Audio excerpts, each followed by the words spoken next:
तो आज हम लोग पढ़ने वाले हैं फेफड़े के द्वारा श्वसन की क्रिया कैसे होता है। इससे हम लोग प्रीवियस क्लास में पढ़ चुके हैं कि ट्रेकिया के द्वारा कौन कौन सा जीव सांस लेता है, दूसरा गिल्स के द्वारा कौन कौन सा जीव सांस लेता है। आज हम लोग पढ़ेंगे कि फेफड़ा के द्वारा कौन कौन से जीव श्वसन की क्रिया करते हैं। तो आपको बता दें, फेफड़ा एक प्रकार का बहुत बड़ा श्वसन अंग है। तो जब बड़ा श्वसन अंग है तो यह बड़े बड़े जीवों में होगा। किसमें होगा? तो हेडिंग बनाइए, फेफड़े के द्वारा श्वसन। तीसरा नंबर होगा ना, तीसरा नंबर बनाइए हेडिंग।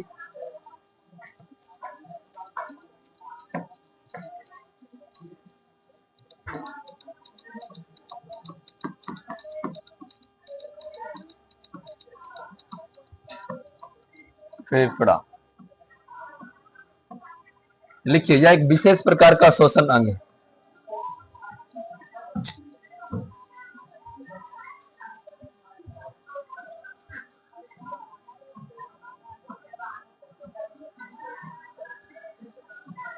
यह एक विशेष प्रकार का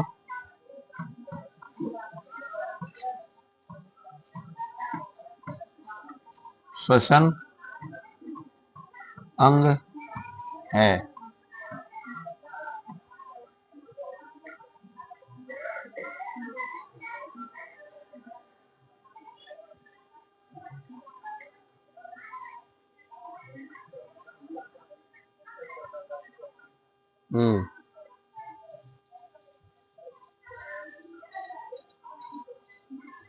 लिख लिया?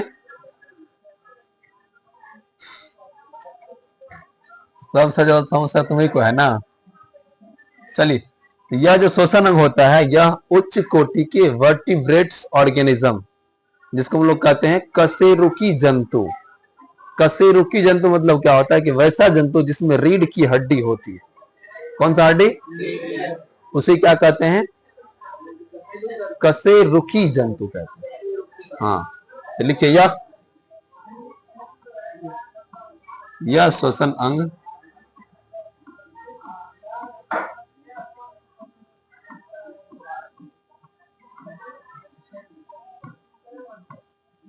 उच्च कोटि के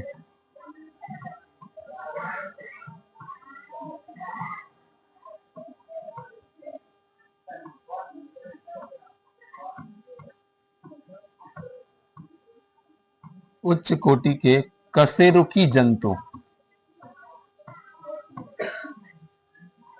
उच्च कोटि के कशेरुकी जंतु। कशेरुकी जंतु क्या कहते हैं? इसको हम लोग कहते हैं वर्टिब्रेट्स ऑर्गेनिज्म।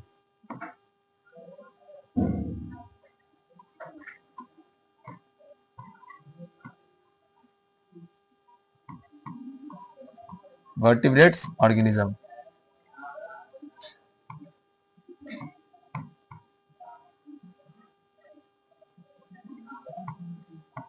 में पाया जाता है।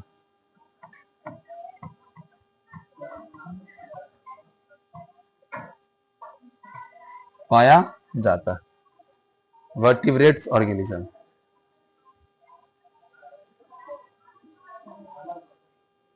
जैसे क्या होगा?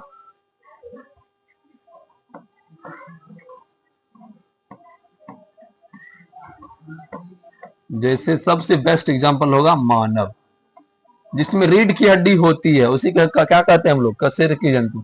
मानव हो गया। गाय में होता है? होता है। भैंस में? हाँ। घोड़ा में? इन सभी जंतु में क्या होता है? हाँ, हाथी में होता है। कौन बोला हाथी में नहीं होता? हाथी और जो भी कशेरुकी जंतु है, इन सभी जंतुओं में श्वसन अंग के रूप में क्या रहता है? फेफड़ा। श्वसन अंग के रूप में रीढ़ की हड्डी, फेफड़ा। ठीक है। और वर्टिब्रेट ऑर्गेनिज्म किसको बोलेंगे? जिसमें रीढ़ की हड्डी होता है। जैसे मानव, गाय, भैंस, बकरी, घोड़ा, गधा, कुत्ता, बिल्ली, ये सब क्या है? वर्टिब्रेट्स ऑर्गेनिज्म है। इन सभी जीवों में श्वसन के लिए फेफड़ा होता है। क्या होता है? यह क्या है? फेफड़ा। क्या है ये? फेफड़ा। और इसके द्वारा जो श्वसन होता है वह किसमें होता है? वर्टिब्रेट्स ऑर्गेनिज्म मतलब कशेरुकी जंतु में होता है। किसमें होता है?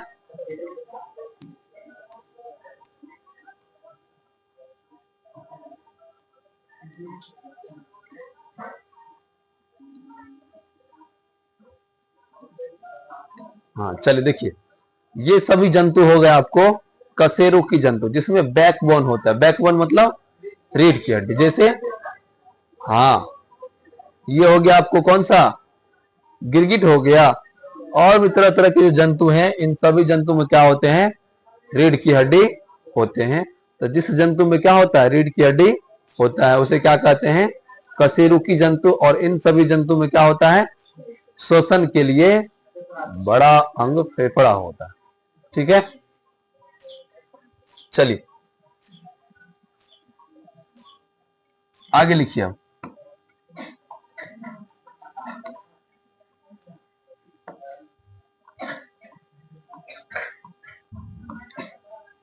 स्तनधारी प्राणियों में भी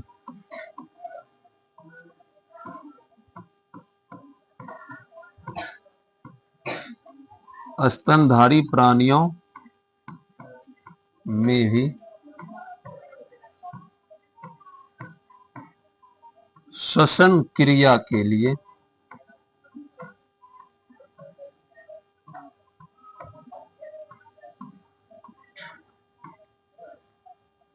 क्या होता है, फेफड़ा होता है।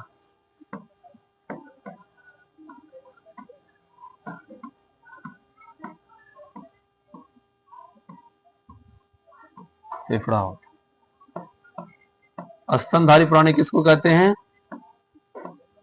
जिसको हम लोग कहते हैं मेमेलियन। स्तनधारी के ब्रैकेट में लिख लेना मेमेलियन, या मेमेलिया कहते हैं इसको हम लोग। मेमेलिया मतलब स्तनधारी प्राणी। स्तनधारी मतलब जो जीव अपने बच्चों को जन्म देने के बाद ब्रेस्ट फीडिंग करवाता है, स्तनपान करवाता है, या सीधा समझो दूध पिलाता है। क्या मानव अपने बच्चों को जन्म देने के बाद दूध नहीं पिलाता है? गाय, भैंस, बकरी, घोड़ा, कौवा,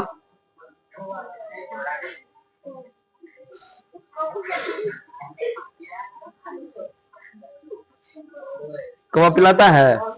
तो कौन पिलाता है? क्योंकि उसका बच्चा होता है जिसको अंडा होता है। लेकिन उसमें भी एक पक्षी, जो भी पक्षी है वो स्तनधारी नहीं है। जो भी पक्षी है वो स्तनधारी नहीं है। वो अपने बच्चों को दूध कभी, क्योंकि उसको स्तन होता ही नहीं है। स्तन मतलब ब्रेस्ट। लेकिन एक पक्षी ऐसे होते हैं जो अपने बच्चों को दूध पिला, जिसका नाम क्या है, चमगादड़। चमगादड़ स्तनधारी प्राणी है। भले वो पक्षी है, उड़ता है, लेकिन स्तनधारी प्राणियों के श्रेणी में आता है वो। ठीक है, तो सबसे बुद्धिजीवी स्तनधारी प्राणी कौन है? चमगादड़। मानव। हाँ, लिखिए एग्जांपल।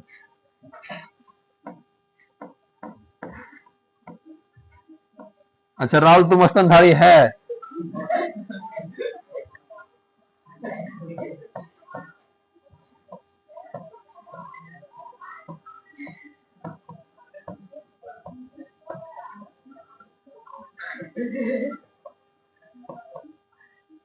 बोलो ना रे, क्या तुम मानव न है?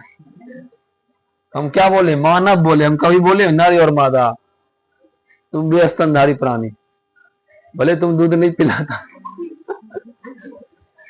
लेकिन तुम्हारे पास चेस्ट है कि नहीं है? है ना? हाँ, तो मानव क्या है, स्तनधारी है।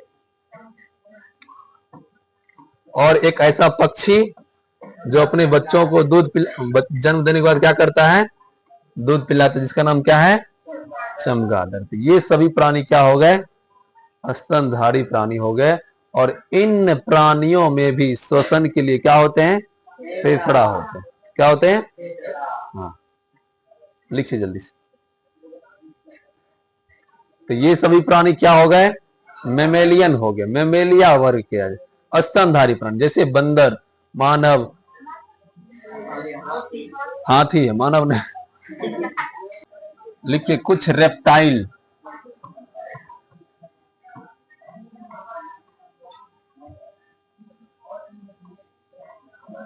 रेप्टाइल्स मतलब क्या होता है, इसको हम लोग बोलते हैं सरीसृप प्राणी।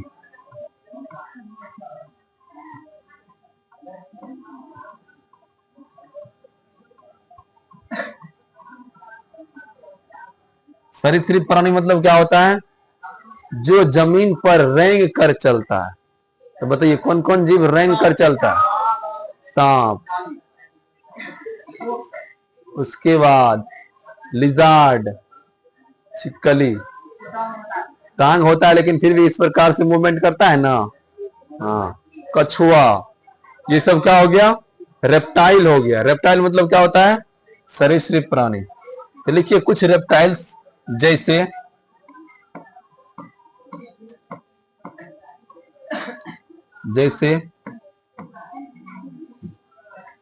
सांप, उसके बाद लिजार्ड और मगरमच्छ और कछुआ इत्यादि में, कछुआ इत्यादि में श्वसन के लिए क्या पाए जाते हैं? श्वसन के लिए क्या होते हैं बोलो? फेफड़ा होते हैं।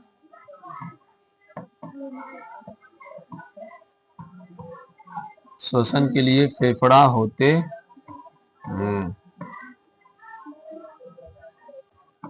लिखिए कुछ उभयचर प्राणी,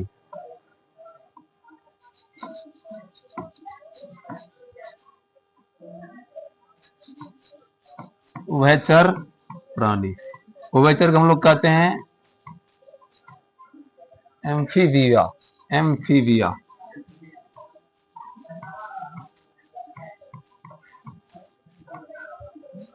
क्या कहते हैं? एम्फीबिया। कुछ उभयचर प्राणी जिसको हम लोग क्या कहते हैं दूसरे वर्ड में?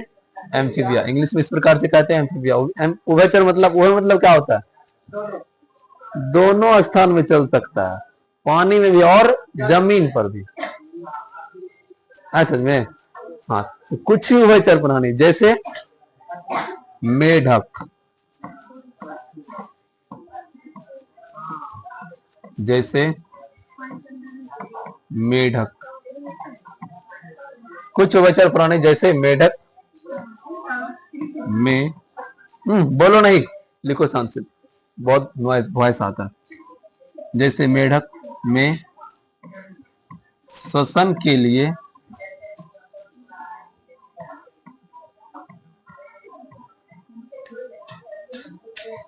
फेफड़ा होते हैं।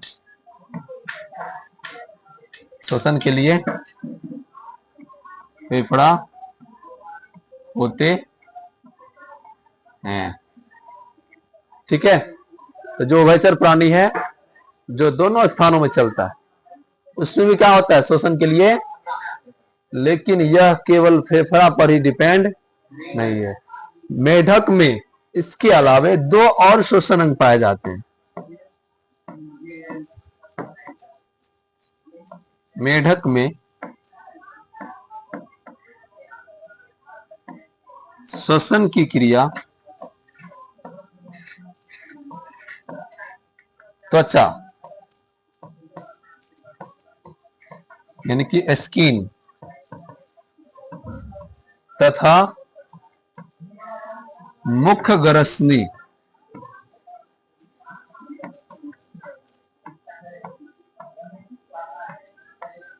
मुख्य ग्रसनी, इसको हम लोग कहते हैं ओरोफेरिंग्स। ओरोफेरिंग्स के द्वारा ही होती है, के द्वारा भी होती है।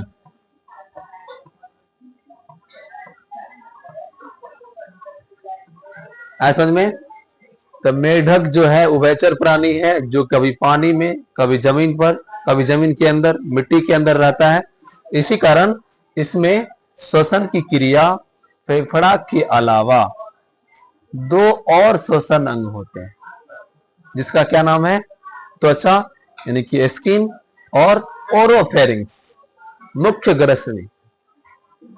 ठीक है, किसके द्वारा होता है? मुख्य ग्रसनी के द्वारा होता है। देखे होंगे आप लोग, जब मेढक मिट्टी में रहता है तो उसका ई वाला जो है ना फूलते रहता है, ऐसे फूलता है और सटकता है। यहाँ जो फेरिंग्स गला, गला में एक बहुत बड़ा चमड़ा निकल जाता है, बाहर भी निकल जाता है, कभी कभी पूरा फैला देता है वो। ठीक है, हाँ, यहाँ तो लिख लिए, बोलो लिख लिया। चलो देखो अभी,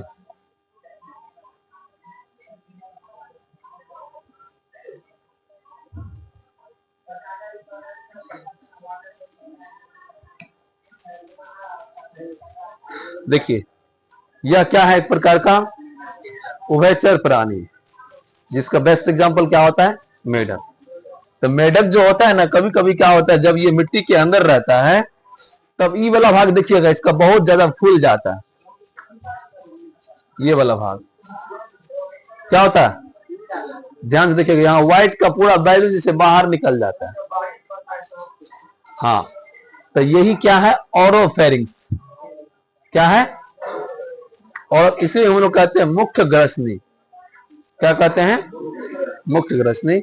इसके द्वारा क्या करता है? ये श्वसन की क्रिया करता है, समझ में? लेकिन यह जब जमीन के अंदर रहता है, मिट्टी के अंदर रहता है, तब क्या होता है? यह क्या करता है? चमड़ा के द्वारा सांस लेता है। पहचानता है इसको? रिलेशन में कौन लगेगा?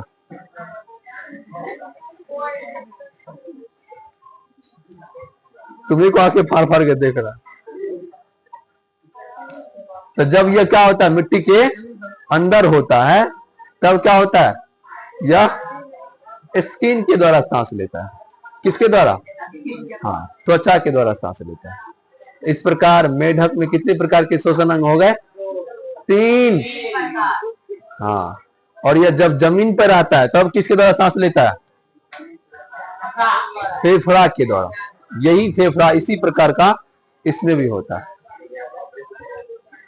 है, समझ में?